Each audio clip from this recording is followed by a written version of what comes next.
magtiwala sa inyo, Panginoon. Yes, Father. Lord, sa gabi ito, Panginoon, pinatutunayan niyo, Lord, na nandirito kayo, Panginoon, kahit maulan, Panginoon, wala po, Panginoon, ang mga sagabal na yan, kung umulan po, Panginoon, nandirito kami, Panginoon. Hindi po pwedeng sa walang bahala namin, Panginoon, ang aming pagsamba sa inyo, Panginoon.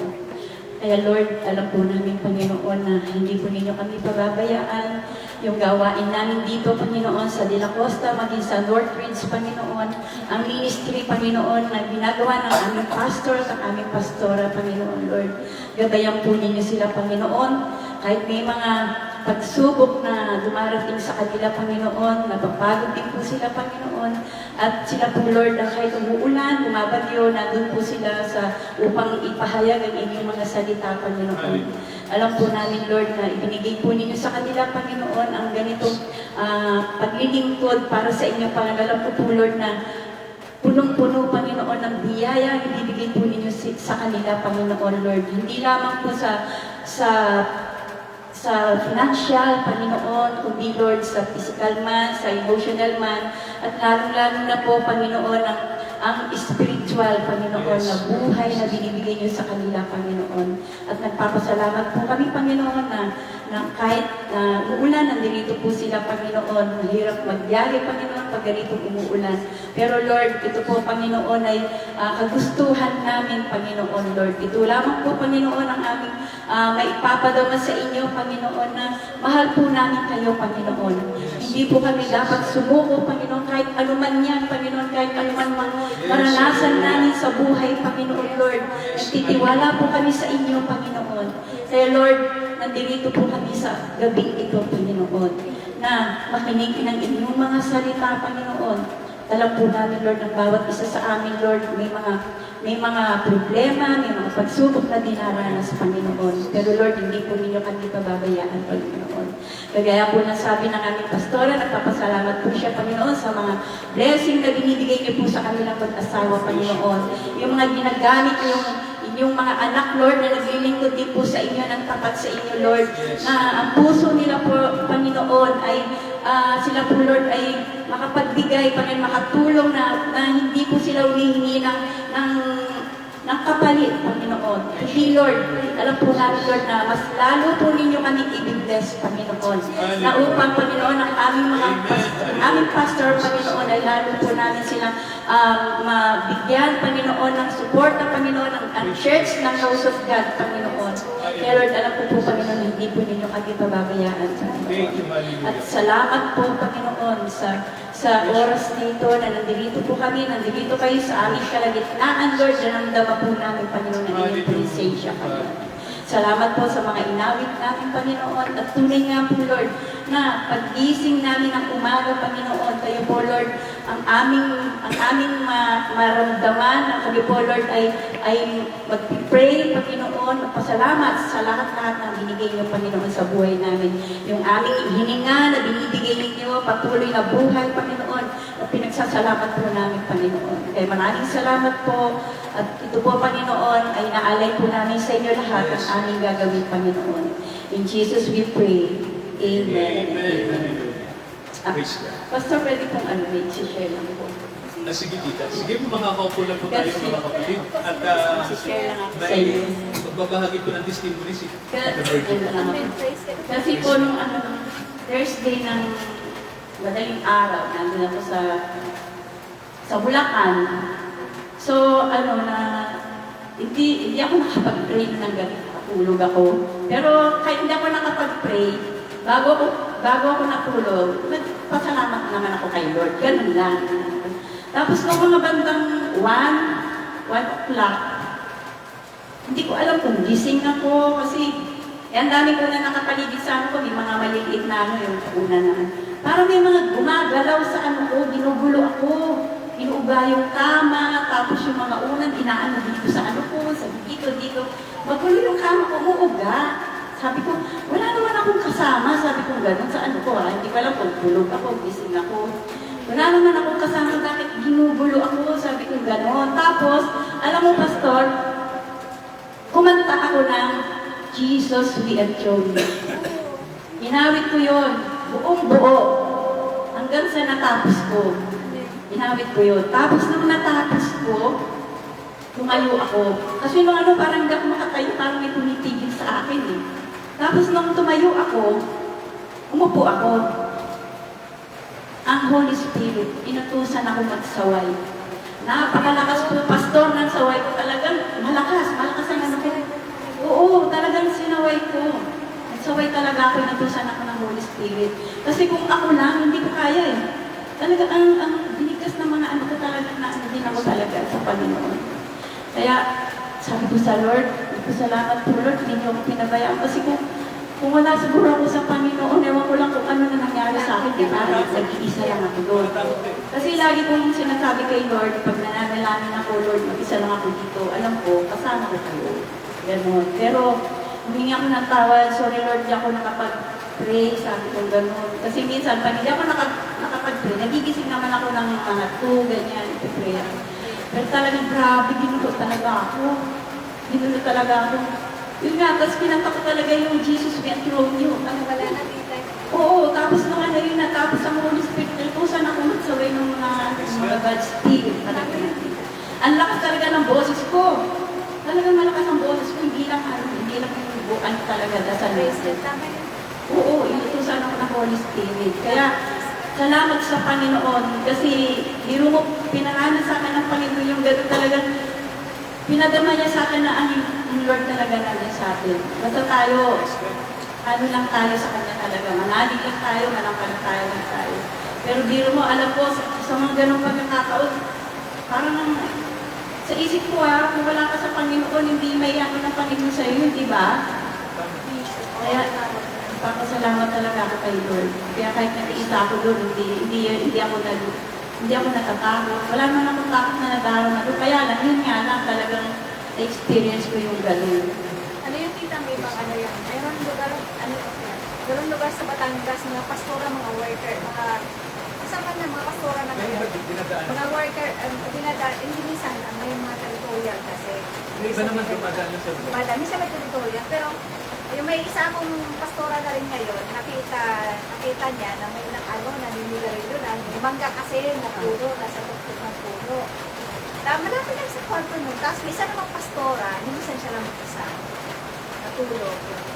Feeling niya, parang may nagpipiestahan sa ilalim niya. Parang hindi siya makatulog. Gano'n yun sa akin. Ano yan, Tita? May Yung ibang kama kanila. na ano nila, alam mo, ginagano, tapos yung mga una, ginagano sa akin, Wala, may ginagano. mga fallen niya.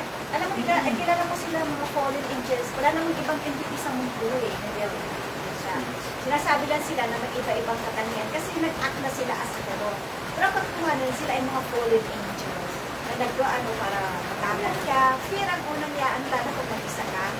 Fear ang unang itatanim sa'yo.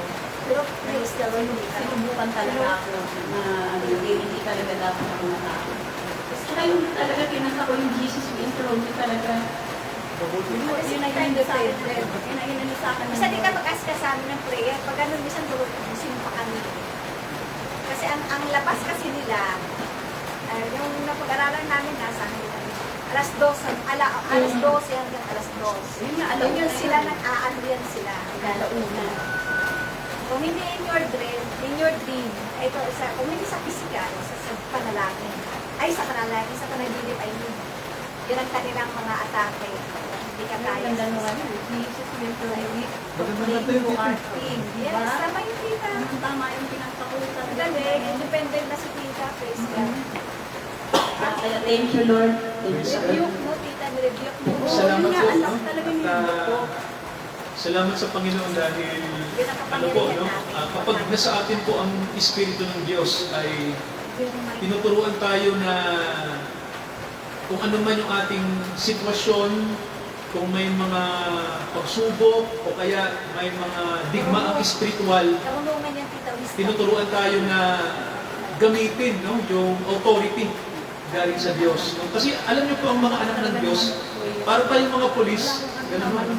Kapag may mga kriminal, no, na hindi natin nakikita, no, ang huhuli niyan tayo eh. Yun po. So ano po, no, naniniwala po ako, no, na there is power in the name of the Lord Jesus Christ. No, yan po. May kapangyarihan ang pangalan ng ating Panginoong Hesukristo. Lalong-lalo na po kapag ang Panginoon ay nasa atin, ano? Hindi lang natin ginagamit yung pangalan niya, kundi siya ay nasa atin. Kaya alam ng mga ibang nasa dimensyon, no? Kung mayroon ba tayong Espiritu ng Diyos, no? Nakikita po nila yon.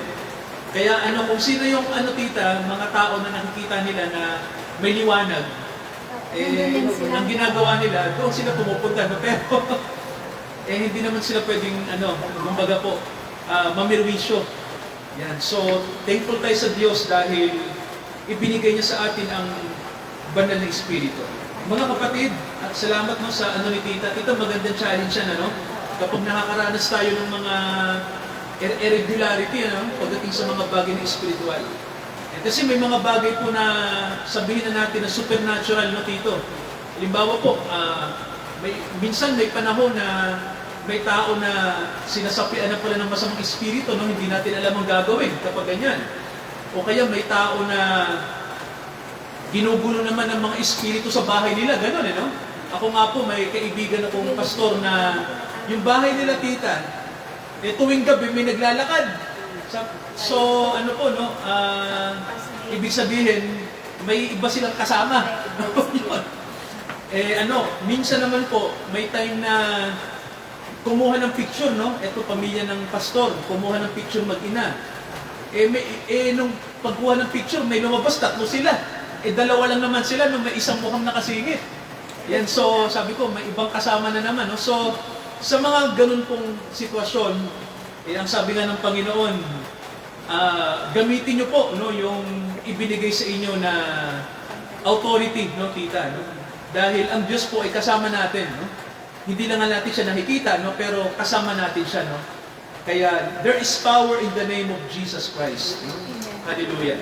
So mga kapatid, Isaiah 61, basahin ko po sa inyo ito, tayo po tumayo sa pagbasa po ng salita ng Diyos. Verse 1, Isaiah 61, verse 1, ang sabi po, the Spirit of the Lord God is upon me, because the Lord had anointed me to preach the good tidings unto the meek. So sabi nito sa Tagalog, ang Espiritu ng Panginoon ay sumasa akin, sapagkat pinahiran ako ng Panginoon upang ipangaral ang mabubuting balita sa mga maaamo. Tuloy ko na nga po yung buong verse. Kanyang sinubo ako upang magpagaling ng mga may bagbag na puso, upang magtanyag ng kalayaan sa mga bihag at magbukas ng bilangguan sa mga nabibilanggo. Manalangin po tayo. Dakilang Ama, salamat po sa talatang ito na ito ang talata na unang kinote ng aming Panginoong Hesus upang ipakilala niya kung sino siya sa mundo nito. Upang ipakilala niya ang kanyang sarili sa amin. Kaya salamat, Ama, na sa pamamagitan po ng propesiyang ito, ay nagpakilala ang hari ng mga hari. Nawa, Ama, sa panahong ito na mabagyo, maulan, maraming nangyayaring hindi maganda, ibigay niyo po sa amin ang ibig sabihin ng mabuting balita. Ito ang aming panalangin sa pangalan ni Jesus. Amen. Tayo po yung mga kaupo, mga kapatid, sa ating pong pagbasa. So, sabihin nga natin, mga kapatid, gospel. Ayan, so ang gospel po, ang ibig sabihin dito, alam niyo, di ba? Mabuting balita, good news.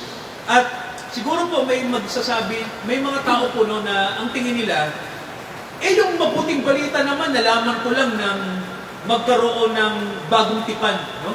Kasi sa unang aklat ng bagong tipan, ang mga nakalagay ay the gospel, ang mabuting balita.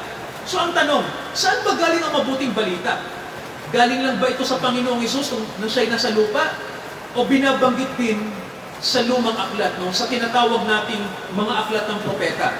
So mga kapatid, obvious na ang mabuting balita, hindi lang po ito termino na dinala ng ating Panginoon sa mundo.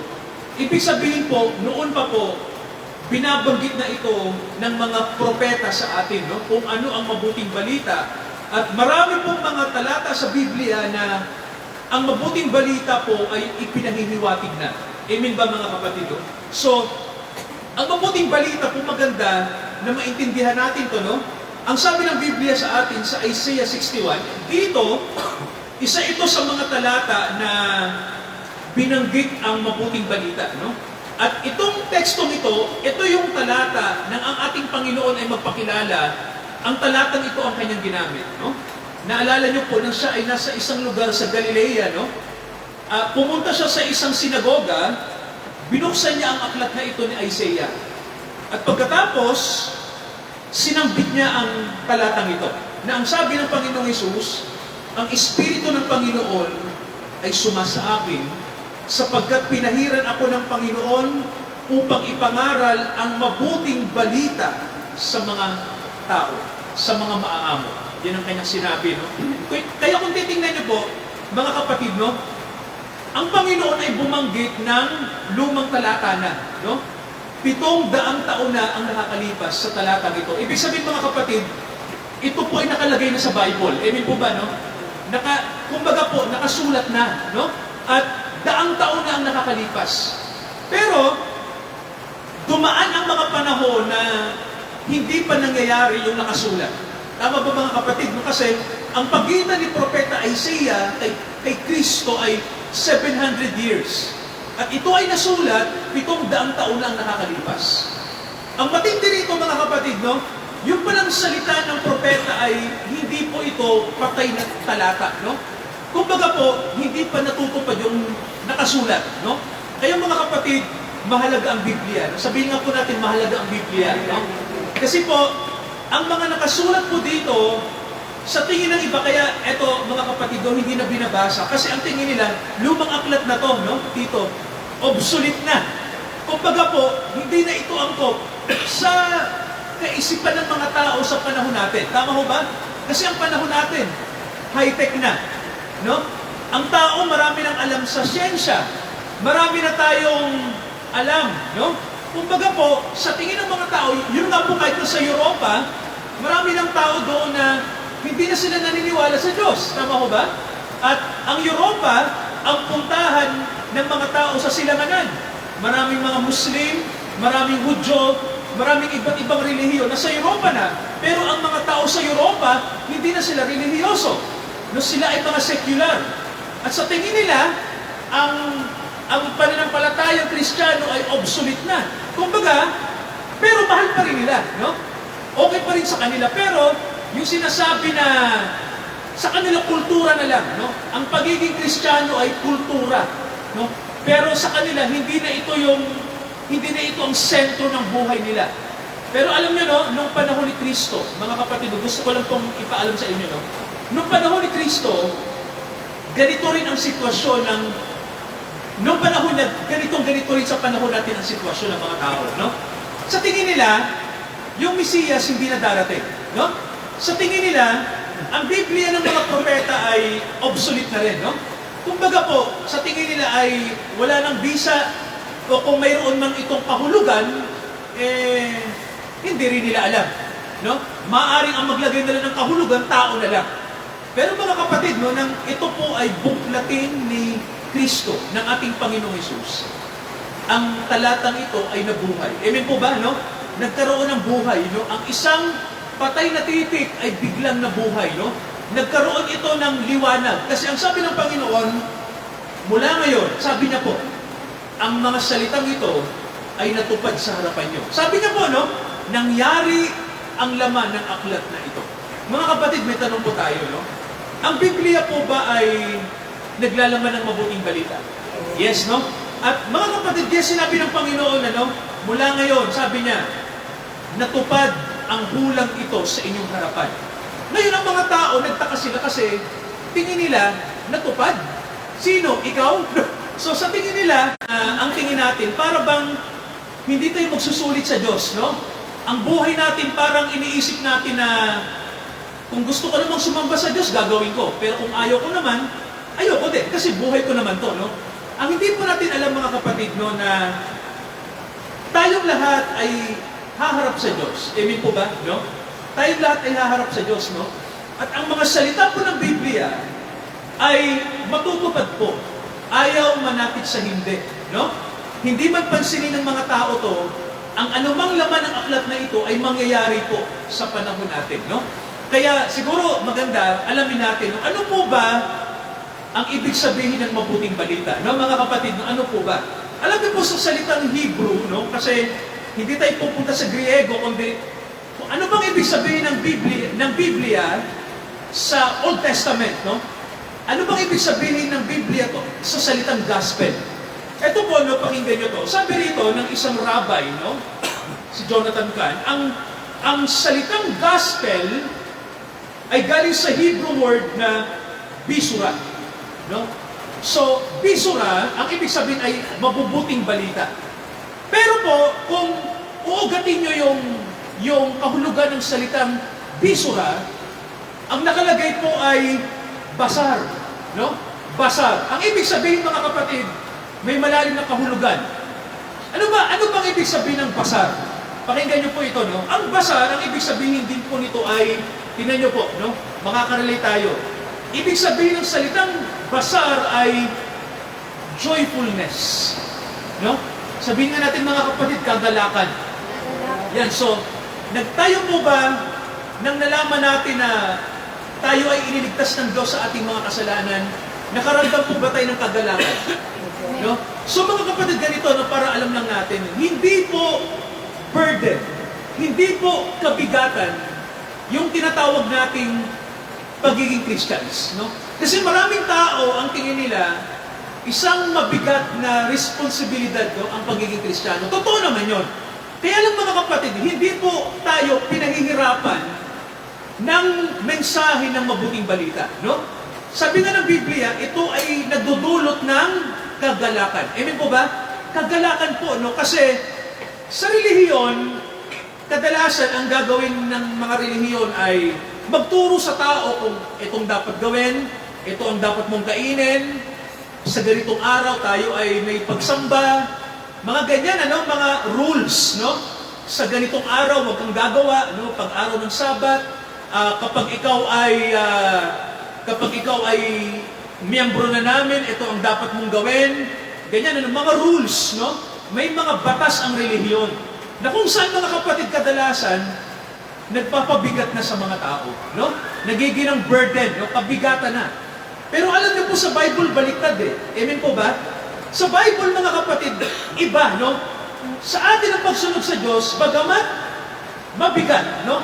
May ibang, kasi mabigat din naman talaga, no? Kasi ang Diyos na ating sinusundan ay hindi biro, no? Kumbaga po, nagdidiman din ang Diyos eh, tama ho ba? Madalas ang Diyos nagdidiman sa atin eh, no? May mga utos siya na sa tingin natin mahirap.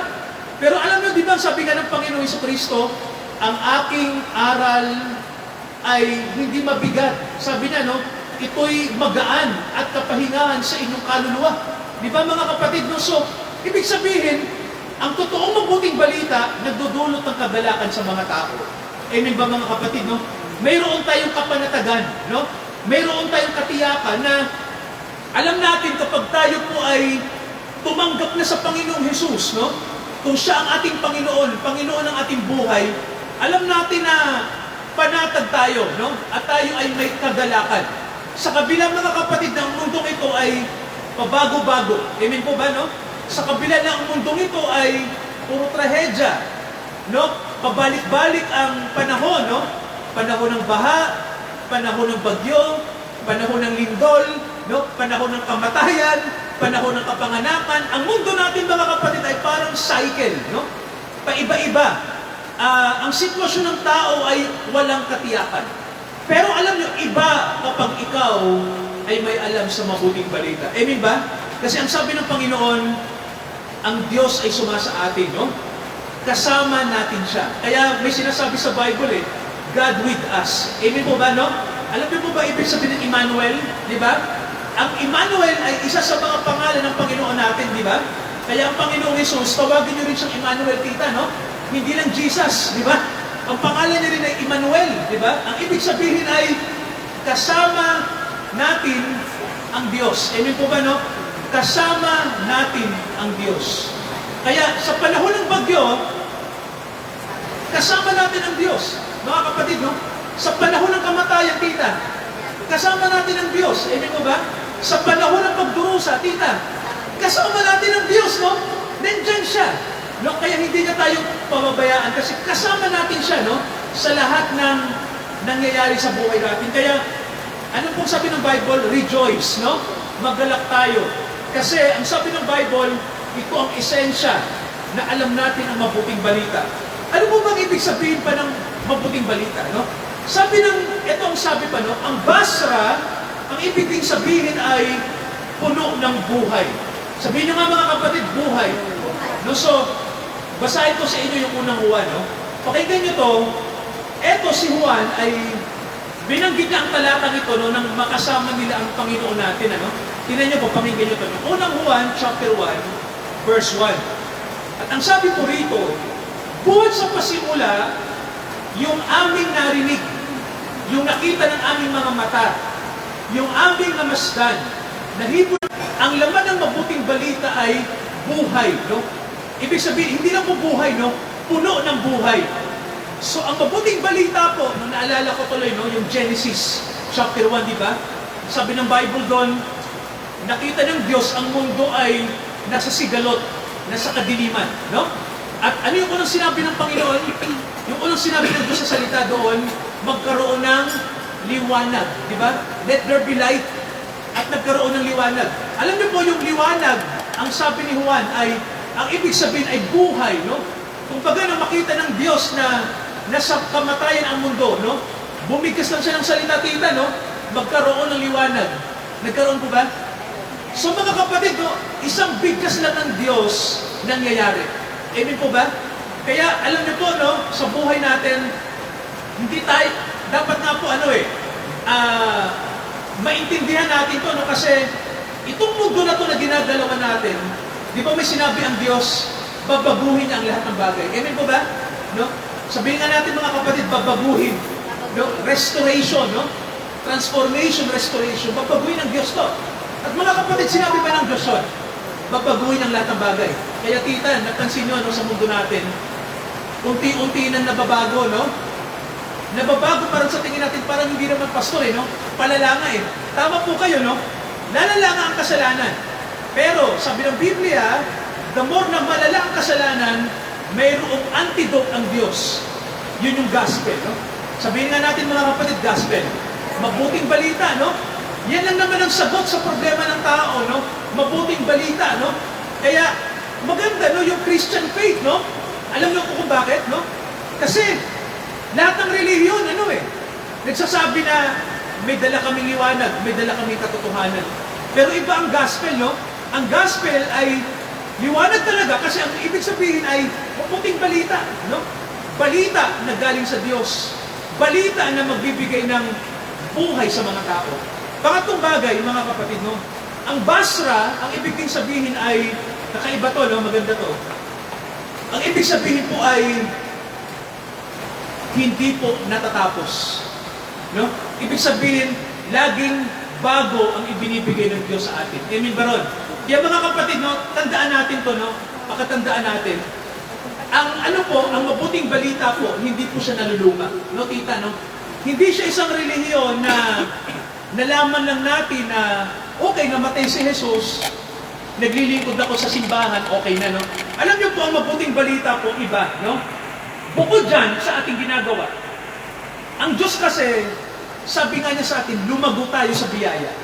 Ibig sabihin, tita, ang Diyos ay may bagong sinasabi sa atin, no? May bago siyang pinahahayag.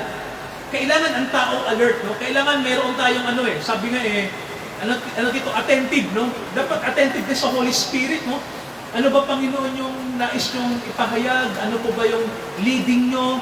Dapat sinasabi natin sa Panginoon, Lord Jesus, ano po ba? Saan niyo po ba ako dadalhin? Ano po ba yung mangyayari sa buhay ko, no? Sige po, Panginoon, nais ko po na kayo ang masunod sa buhay ko, ano po bang dapat kong gawin, no? So yung ganyang mga tanong, alam niyo, no, kapag tinanong natin yan, the Lord will give us something new, mga bagong bagay. Kaya kailangan talaga, tayo, no? Sensitive, no? Mayroon tayong discernment. Ano bang dapat gawin, Panginoon? Si Jeremiah po, may sinabi sa Lamentation, no? Pakinggan niyo to, mga kapatid, no? Sa aklat ng Lamentation o Panaghoy, pansinin niyo po yung yung inawit natin, Lamentation chapter 3. At ano po ang sabi ang sabi sa verse 22? Sabi rito, sa mga kaawaan nga ng Panginoon, hindi tayo nalipol, sapagkat ang kanyang mga habag ay hindi nauubos. Amen po ba? No, sabi rito, ang kanyang mga habag ay hindi nauubos. At ang sabi rin dito nakalagay, pansinin niyo mga kapatid, ang mga yaoy bago tuwing umaga. Ibig sabihin po, bago, habang ang Panginoon ay nagpapahayag sa atin, may bago siyang sinasabi. Ito yung kakaiba. Kita, para maintindihan natin. Sa Bible kasi, ang umaga, hindi literal na umaga. Sa Hebrew, pag sinabing umaga, nagsisimula sa gabi. Ganon, Kaya nga sa Bible, ang bilang ay solar, ay lunar, hindi solar, Sabi ng Bible, nagkaroon ng gabi at umaga, yun ang unang araw, sabi ng Genesis. So, ibig sabihin, sa Diyos, nagsisimula ang umaga sa gabi. Kasi mga kapatid, kung bakit sa gabi, ang bilang ng araw sa Bible ay nag-uumpisa sa gabi. Nagtatapos sa umaga. Kaya ang umaga, yun ang katapusan. Pero ang gabi, ang simula. Gabi ang beginning, ang sunrise, ang parang katapusan. Kaya baliktad tayo, pag umaga, ang sinasabi natin, good morning.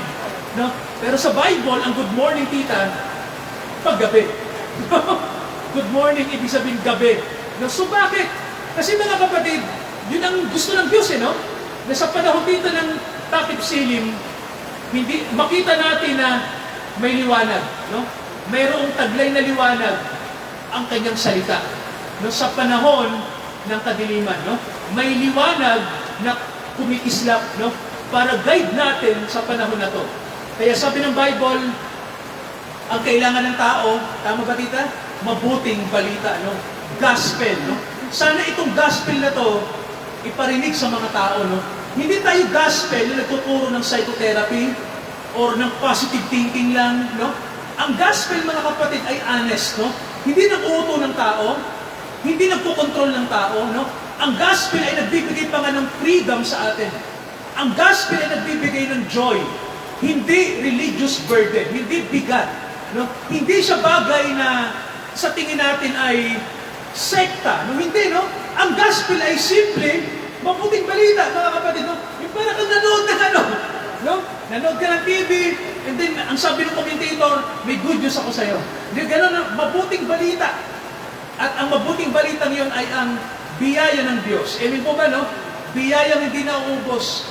Kaligtasan sa mga makasalanan. Basta't magsisi tayo ng lubos. Di ho ba, Nandyan ang habag. Nauubos po ba ang habag ng Diyos?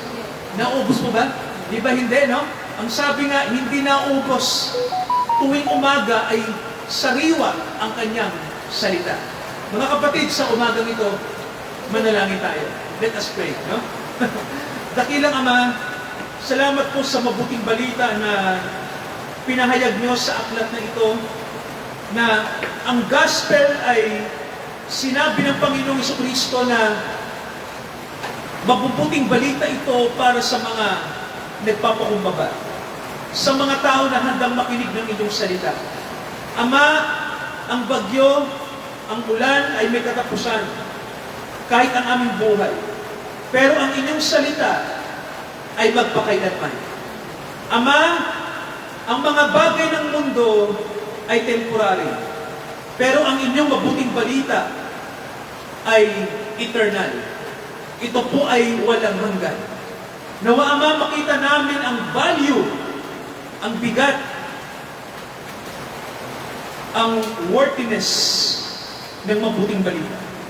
I-bless nyo ang mga kapatid sa Caloocan. Samahan nyo kami sa gitna po ng masamang panahon. Ibigay nyo, Ama, ang pag-asa ng liwanag ng mabuting balita sa aming mga kapatid, sa aming mga kababayan na nagde-desire na hanapin ang kalooban nyo. Ama, ang gospel ay hindi religion. Ang gospel ay hindi sekta. Ito ay mensahe na makapagliligtas sa tao. Samahan niyo ang mga kapatid ama na naway sampalatayanan ang mabuting balitang ito sa biyaya ng Panginoong Jesucristo. Salamat po. In Jesus' mighty name, lahat po tayo magsabi ng Amen. Amen. Hallelujah. Praise God. Mga kapatid, sa atin pong pagkakaloob sa Panginoon ay awitin po natin ang Seek ye first the kingdom of God sa ating pong pagkakaloob. Habang nagkakaloob po, umawit po tayo. Seek ye first the kingdom of God and His righteousness, and all these things shall be added unto you. Hallelujah, hallelujah.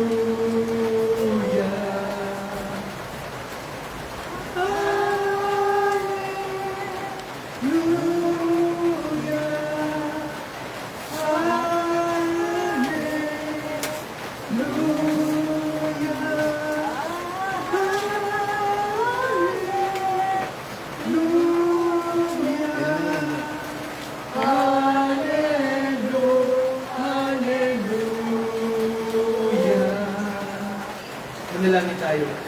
Dakilang Ama, tinatalaga namin ang mga handog na ito na patuloy niyo pong gamitin sa ministry. Salamat sa mga kapatid sa katapatan nila.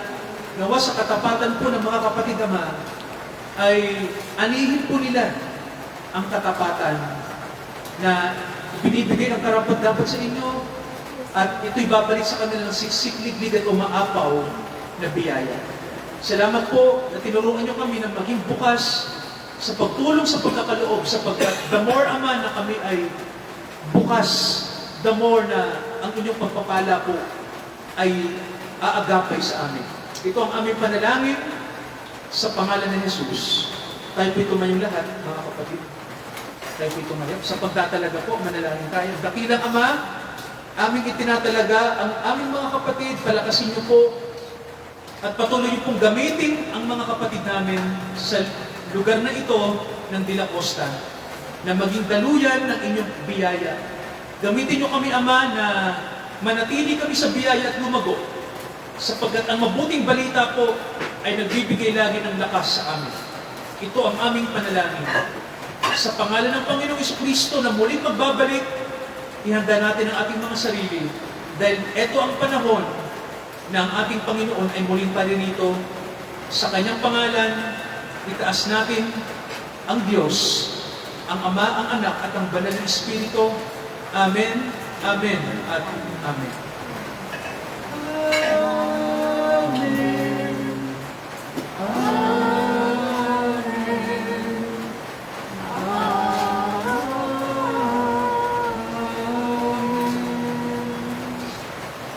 Good morning po. God bless po. Morning, always morning.